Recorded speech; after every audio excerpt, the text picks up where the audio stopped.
Thank you so much for that kind introduction. Chancellor Bloomberg, President Lashmi, Interim Provost Evans, deans, esteemed colleagues, and representatives who've joined us on stage, graduates, family members and friends, honored guests. I would like to first say thank you. It's an honor beyond words to be given the opportunity to stand before you today. I still remember my own convocation day. The excitement, the joy, the anticipation, the camaraderie, the anxiety, and the promise. Just few adjectives to describe the powerful feelings I had on that special day. I remember picking my blue robe and wondering if I could find a way to keep it. I remember the heat and humidity, unlike today. I remember the beaming smiles on my friends' faces and their families. I remember the laughs we shared each time one of our friends' name was mispronounced when they were being called up to receive their degree.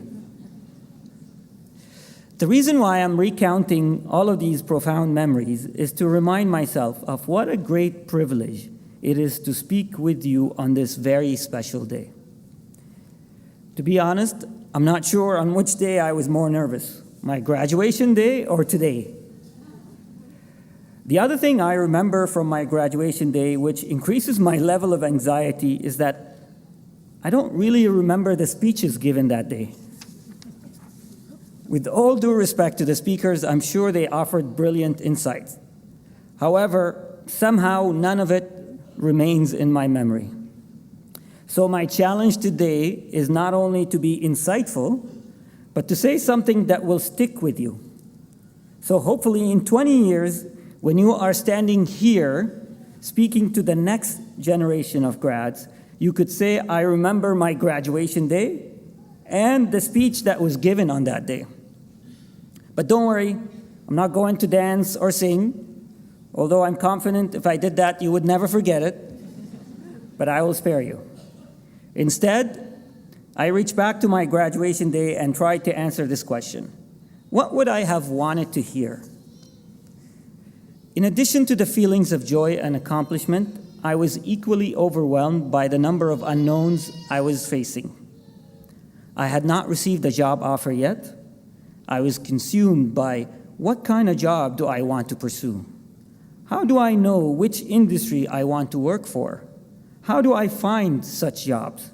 How can I distinguish myself from other candidates? It all seemed daunting. Should I focus on one particular sector, or should I chase everything? I didn't know the answers to so many questions. And it's not that people were not offering advice. In fact, there was so much advice that it all seemed conflicting and added more to my confusion and anxiety, so much so that I kept asking for more advice. 20 years later, I can tell you that I still don't know the right answers to those questions. In fact, I believe there are no right answers. However, I do have observations that I can share with you. What made those questions so weighty was the sense that whatever I choose would determine the rest of my life, that it would define my career one way or the other at the expense of other options. I had to get it right. Now, while the type of education I received and the first job I held had a massive impact on my career and life experiences, they were not my final answer. The choices you make today are important, but not final. I hope you can find comfort in that. You should pursue what interests you. It could be a specific job or a specific industry, or it could be the first opportunity that appears before you. Don't be disappointed in yourself if you still don't know what it is that you will really enjoy. It's quite common. Even some of those who think they know what they want, they will probably change their mind few times during their career. So if you're not sure what you will be interested in, what should you do? The best thing you could do is to prepare yourself for that opportunity when it surfaces. What should you prepare yourself for, you ask? Equip yourself with the proper personal and professional skills and tools. Work on your communication skill. Bring yourself up to date with latest industry news. Put together a resume that can explain how you can bring value to your potential employer, and don't forget to network. Identify mentors and influencers who can support you and introduce you to others. Know your strengths and humbly describe them. Know your weaknesses and relentlessly work on them. Be confident. It will be difficult for others to have confidence in you if they don't see that you have it in yourself. Beware of arrogance. People can tell the difference between confidence and arrogance. They admire confidence, but they are repelled by arrogance. Be flexible and accommodating. Remember all of those group assignments that you hated? They were meant to prepare you for what it would be like to work with your future work colleagues and bosses. Except, future work assignments may be less fun and more demanding. Train yourself to focus on how to find ways to get things done rather than surrender to what may seem difficult. Instead of being caught up by what may seem impossible to overcome, explore alternatives to ensure success. Avoid worrying about what you cannot control. You can't control who your competition is for the job you want, or how mean the interviewer will be. But you can spend your time preparing yourself for that interview so you can stand out no matter who else is applying. Don't be too cautious, but don't be reckless either. I know you're just starting your careers, but you never know when lightning will strike.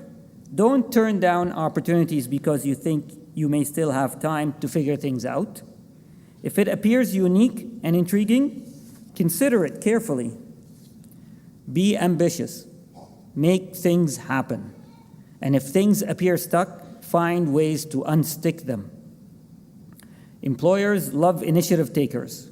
They want people who would rather find solutions than ones who spend time explaining what the problem is. So congratulations, you have done it. School is done, at least for now. The fact that you are here today gives me confidence that you will succeed tomorrow. I just can't tell you what success will look like for each of you. I also want you to know that what you may consider success today may not be the same next year. But don't let that bother you.